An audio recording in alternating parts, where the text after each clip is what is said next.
El sol de la tarde caía con una pesadez dorada sobre los zaguanes de cantera de la vieja colonia, iluminando las motas de polvo que bailaban en el aire estancado mientras una voz familiar cruzaba la calle de lado a lado. No llamaba a un ciudadano con nombres solemnes ni apellidos rimbombantes, llamaba a un compañero de juegos, a un cómplice silencioso de las travesuras vespertinas bajo la sombra de los fresnos. En aquellos barrios donde el tiempo parecía detener su marcha para observar la vida pasar con lentitud, el nombre escrito con tinta negra en el acta de bautismo era apenas una sombra lejana, un eco sin fuerza que sólo cobraba vida en los juzgados o las iglesias. La verdadera esencia de la persona se encontraba en ese apelativo nacido del afecto, de la risa compartida o de la simple y honesta convivencia diaria en la esquina. Poseer un apodo en México es mucho más que un recurso del lenguaje o una economía de sílabas. Es una medalla de pertenencia grabada en el alma de la comunidad. Es la certeza absoluta de que has dejado de ser un extraño para convertirte en un trazo indispensable del paisaje emocional de los demás. Si todavía no tienes un sobrenombre que te identifique entre los tuyos, es quizá porque aún no te han querido con la suficiente intensidad, pues en nuestra tierra los apodos son la señal definitiva del cariño, el sello de que ya eres parte inseparable de la familia o del barrio. Si quieres ayudar a que el viejo México no se olvide, suscríbete. Este viaje por la identidad mexicana comenzaba casi siempre en el núcleo más sagrado de la casa, allí donde las mujeres eran las primeras en recibir estas caricias verbales, que transformaban la rigidez de los nombres tradicionales en pura y líquida ternura. Las Gracielas, de mirada siempre serena y manos acostumbradas al trabajo, se convertían en chelas al primer contacto con el calor de la cocina, y aquellas mujeres llamadas refugio encontraban en el apelativo de cuca un hogar sonoro mucho más cálido y protector que cualquier documento oficial. Era un fenómeno social fascinante, donde el nombre de pila quedaba guardado bajo llave, reservado únicamente para los regaños maternos que hacían temblar las paredes, o para los trámites fríos ante la autoridad.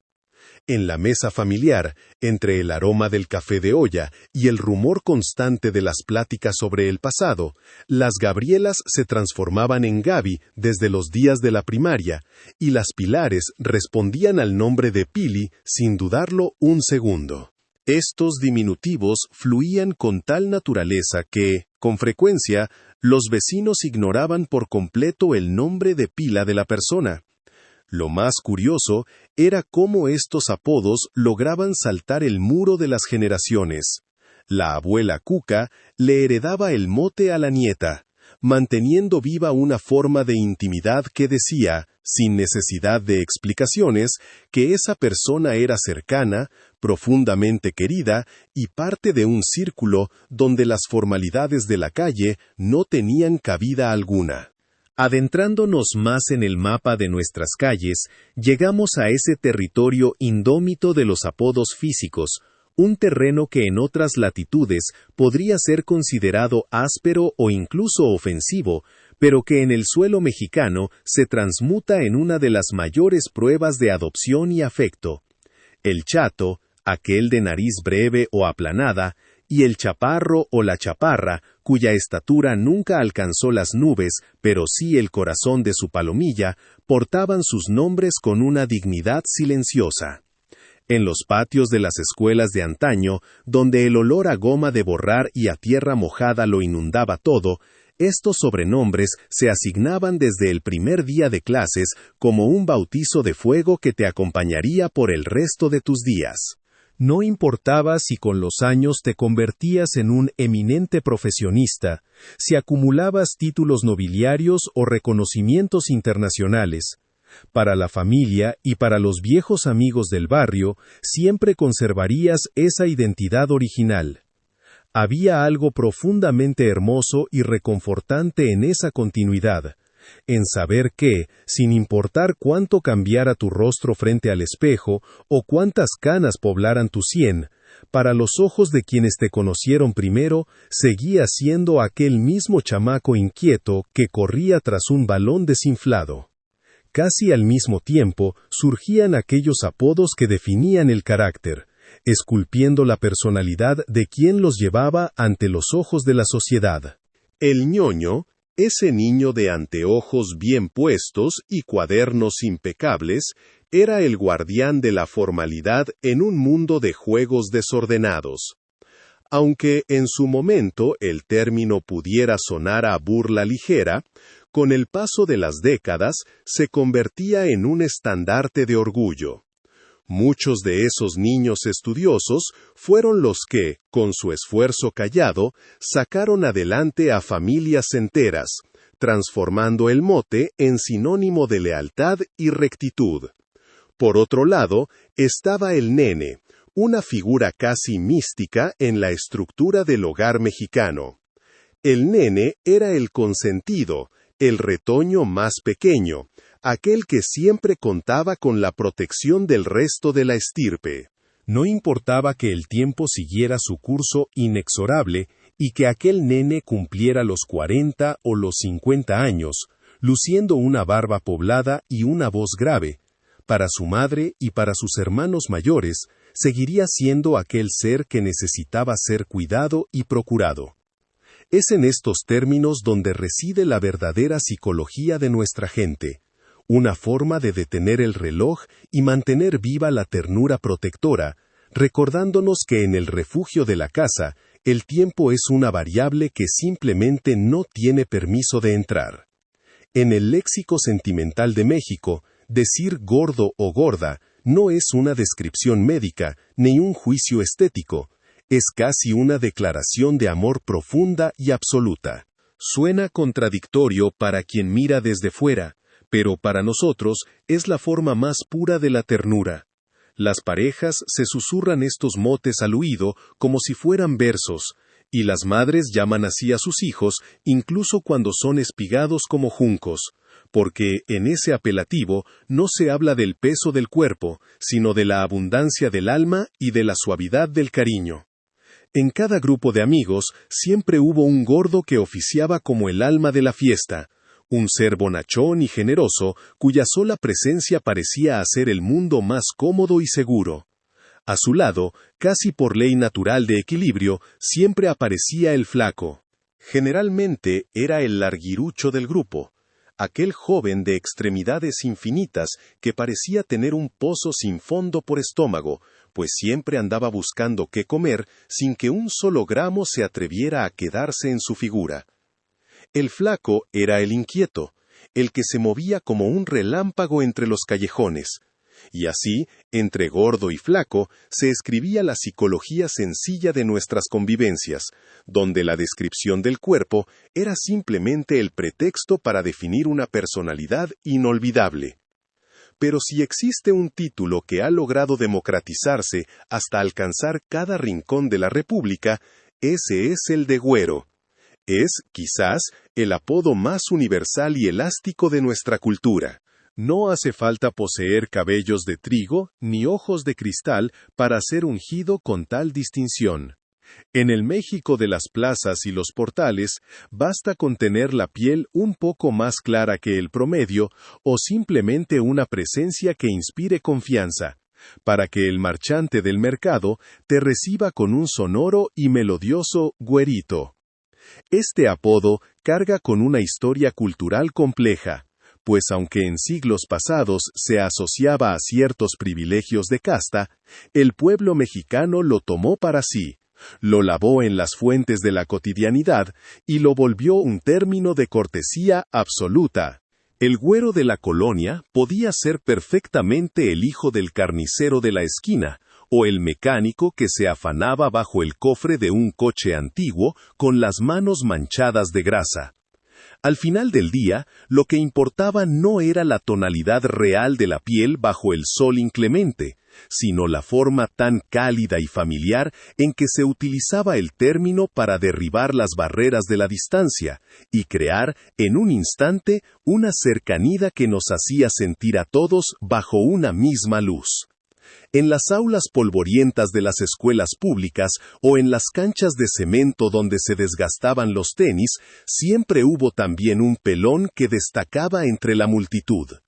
A veces, el mote nacía de una necesidad higiénica, cuando las madres rapaban a los hijos para evitar los estragos de los piojos en las épocas de calor. Y otras veces, simplemente porque alguien, en un momento de inspiración colectiva, decidió que ese sería su nombre de guerra. El pelón cargaba con su distinción con una mezcla de orgullo y estoicismo. Era el punto de referencia en las fotografías grupales, el rostro despejado que nunca pasaba desapercibido.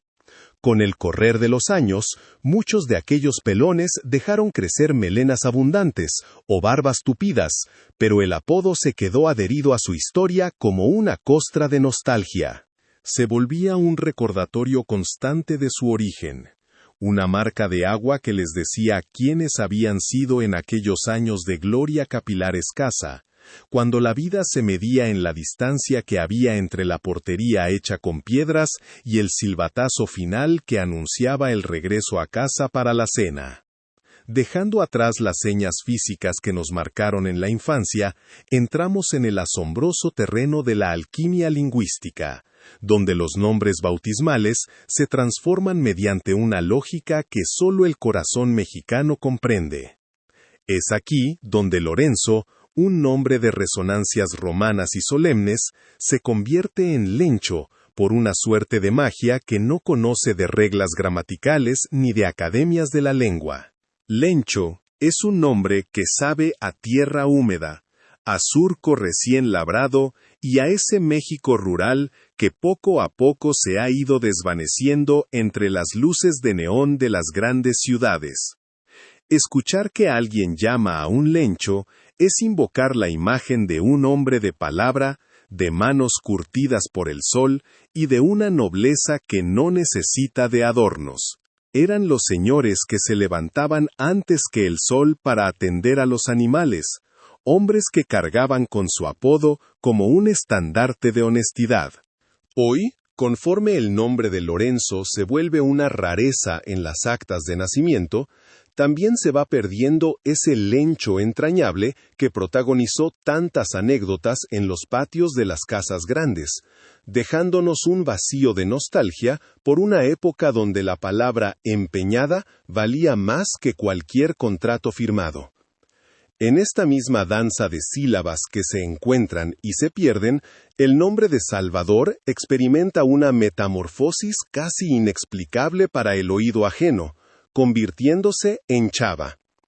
Es curioso notar que ambos términos apenas comparten sonidos, y sin embargo, el apodo se arraigó con tal fuerza en nuestra cultura que hoy resulta mucho más natural saludar a un chava en la esquina que pronunciar el nombre completo. El chava de la colonia era, casi por decreto no escrito, el cuate buena onda. Aquel personaje indispensable, que siempre tenía un desarmador a la mano o una palabra de aliento para el vecino en apuros. Era el alma organizadora de las cascaritas callejeras, el que mediaba en los pleitos, y el que nunca sabía decir que no cuando se trataba de echar una mano. Parecería que llevar el apodo de Chava obligaba al individuo a ser el guardián de la simpatía y el servicio, convirtiendo un simple sobrenombre en una vocación de vida que unía a la cuadra entera bajo el manto de la camaradería más sincera. Por su parte, Rafael atraviesa un proceso de poda natural para quedarse simplemente en Rafa, un apelativo tan orgánico que muchos olvidan su origen formal. Mientras que Rafita era la versión llena de azúcar y ternura que las madres reservaban para las mañanas de domingo o que las novias susurraban en la penumbra del cine, Rafa a secas era el nombre de batalla para los amigos y los colegas de la oficina. Los Rafas de México han recorrido todos los caminos posibles, desde los campos de fútbol hasta los escenarios más brillantes, portando un apodo que conserva un aire de eterna juventud. No importa si el hombre ya peina canas o si camina con el peso de los años sobre los hombros, llamarlo Rafa es devolverlo instantáneamente a esa energía vibrante de la adolescencia, rompiendo la seriedad de los cargos y los títulos para rescatar al amigo que siempre ha estado ahí. Es esa capacidad de nuestro lenguaje para quitarle lo acartonado a la vida, prefiriendo la calidez de un trato corto pero profundo, lo que ha permitido que estos nombres sigan resonando en nuestras calles como ecos de una historia que se niega a ser olvidada. Siguiendo esa estela de nombres que se transforman para volverse parte de la familia, nos encontramos con Enrique, un nombre que parece despojarse de sus vestiduras de gala y de su herencia europea para quedarse simplemente en Quique, perdiendo toda la formalidad y conservando únicamente su esencia más juguetona y cercana. Este apodo vivió su verdadera época dorada entre las décadas de los años 50 y los 80, cuando los Enríquez abundaban en las listas escolares y los maestros necesitaban una forma de diferenciarlos entre el bullicio de los salones.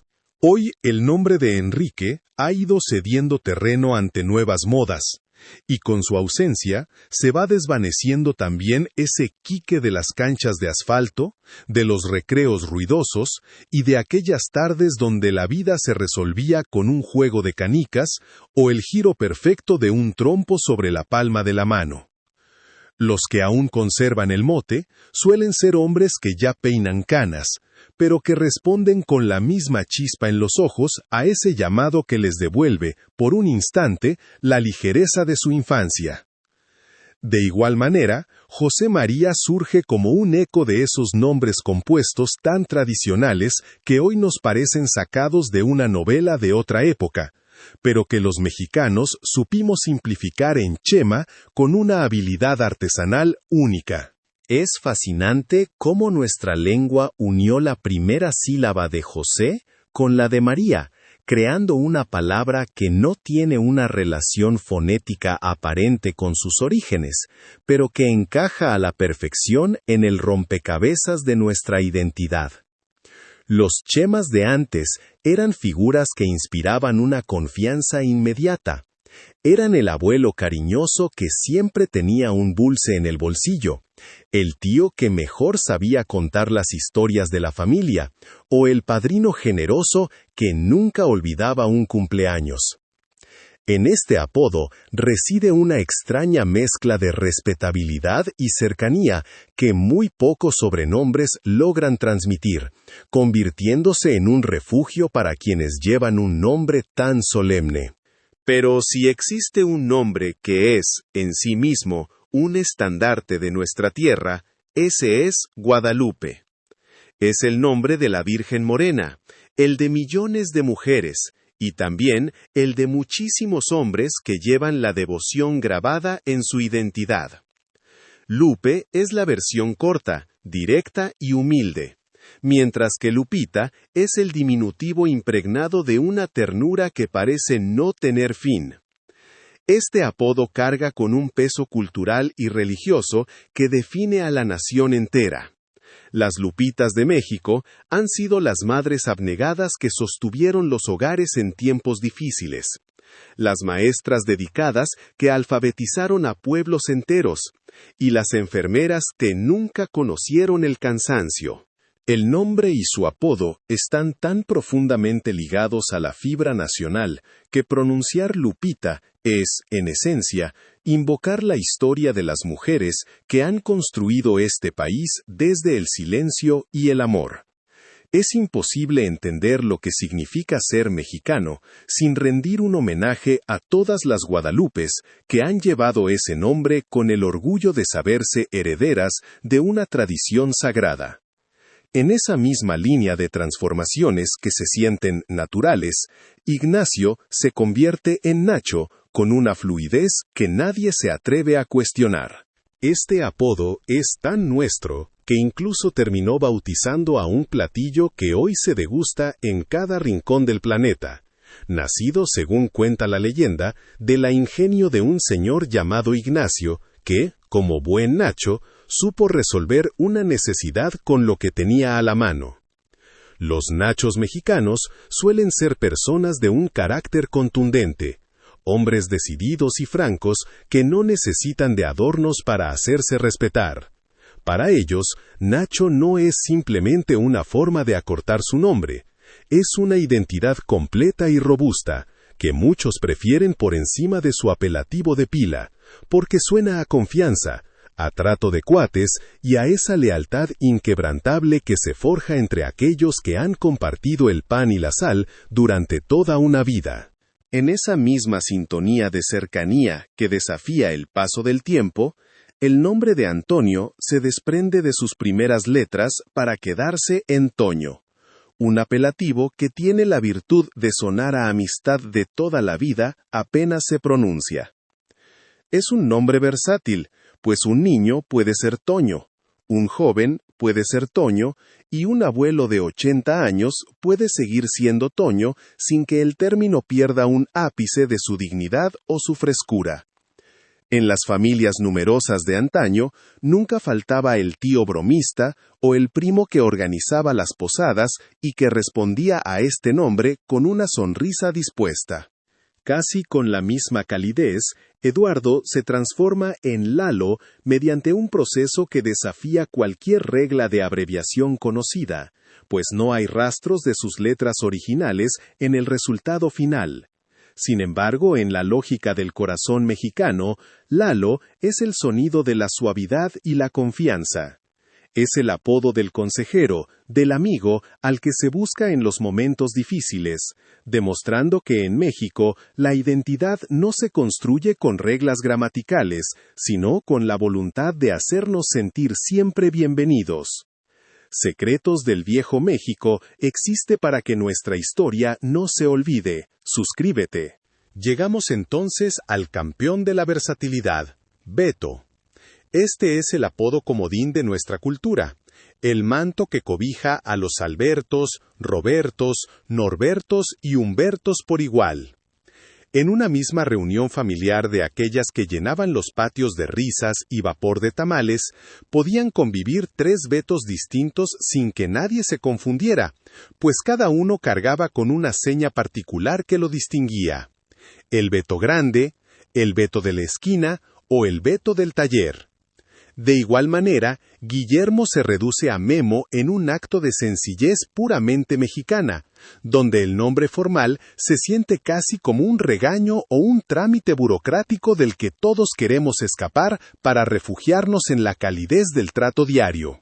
Jesús, por su parte, siendo el nombre más común de nuestra tierra, nos regala el misterio de Chucho y Chuy, apelativos que no guardan relación fonética clara con el original, pero que habitan en cada oficina, escuela o vecindario, recordándonos que el español mexicano es un idioma vivo que se recrea constantemente en la boca del pueblo.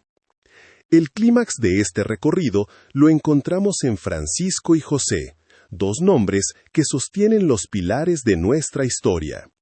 Francisco nos ofrece 2 caminos, el Paco urbano y formal y el Pancho popular y de rancho, aquel que evoca inmediatamente al México revolucionario, a los héroes de a caballo y a la figura legendaria de Villa, cuya sombra aún recorre los campos del norte. Pero el trono absoluto pertenece a José, que se transmuta en Pepe de una forma que ha intrigado a propios y extraños. Se dice que proviene del latín pater putativus, el título dado a San José como padre adoptivo. Pero más allá del origen histórico, Pepe es México resumido en 4 letras. Es el abuelo que daba domingos a escondidas, el tendero que fiaba con una palabra de honor y el tío que siempre tenía un chiste a flor de piel. Al final, estos apodos son las costuras invisibles que mantienen unido el tejido de nuestra sociedad. Son el recordatorio de que, a pesar de los cambios modernos, seguimos siendo un pueblo que prefiere llamarse por el nombre del cariño antes que por el de la distancia. Si este viaje por la memoria ha despertado en ti el recuerdo de aquel sobrenombre que marcó tu infancia, cuéntanos tu historia en los comentarios. Mantengamos vivo ese México que se nombra con el alma.